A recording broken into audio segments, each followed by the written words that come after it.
మహాజ్ఞానం, మహదానందం, మనోధైర్యం, ధనాధనం. అది ఒకడికి మందు తాగితే కిక్, ఇంకొకడికి మంచి ఫుడ్ తింటే కిక్, మరొకడికి మంచి సినిమా చూస్తే కిక్, ఇంకొకడికి మంచి బట్టలు వేసుకుంటే కిక్, ఫ్రెండ్స్తో సరదాగా గడిపితే కిక్. ఇలా ఒక్కొక్కరికి ఒక్కో విషయంలో ఒక్కో రకమైన కిక్ ఉంటుంది.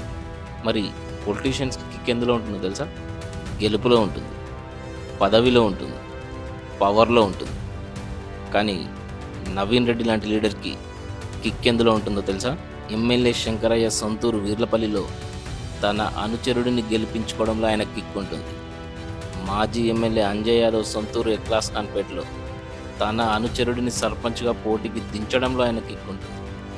షాద్నగర్ మున్సిపల్ ఎన్నికల్లో ఎమ్మెల్యే శంకరయ్య సొంత వార్డులో కాంగ్రెస్ను ఓడించేందుకు అదే వార్డులో సొంత పార్టీ అభ్యర్థిని కాదని ప్రత్యర్థి పార్టీ అభ్యర్థికి ఫండింగ్ చేశారనే ఆరోపణలు తెచ్చుకోవడంలో ఆయన కిక్ ఉంటుంది. బీఆర్ఎస్ రెబల్ అభ్యర్థి వెంట కూడా నవీన్ రెడ్డే ఉన్నాడనే ప్రచారము, విమర్శలు, ఆరోపణలు రావడంలో ఆయన కిక్ ఉంటుంది. షాద్నగర్ మున్సిపల్ ఎన్నికల్లో వేలు పెట్టొద్దని అధిష్టానం చెప్పినా పరోక్షంగా తన అనుచరులతో కొందరు కౌన్సిలర్ అభ్యర్థులకు ఫండింగ్ చేశారనే చర్చ జరిపించుకోవడంలో ఆయన కిక్ ఉంటుంది. ఎన్నికల ఫలితాల తర్వాత 4-5 బీఆర్ఎస్ కౌన్సిలర్లు వచ్చి వరుసగా తనతో ఫోటోలు దిగడంలో ఆయన కిక్ ఉంటుంది. మున్సిపల్ ఎన్నికల బాధ్యతని మొత్తంగా నవీన్ రెడ్డి చేతిలో పెట్టుంటే మున్సిపల్ పీఠంపై గులాబీ జెండా ఎగిరేదని ప్రచారం చేయించుకోవడంలో ఆయన కిక్ ఉంటుంది. నెక్స్ట్ ఎమ్మెల్యే టికెట్ ఆయనకే వస్తుందో రాదో ఇప్పుడే క్లారిటీ లేకపోయినా సరే టికెట్ పక్కా ఆయనకేనని నియోజకవర్గంలో ప్రచారం జరగడంలో ఆయన కిక్ ఉంటుంది.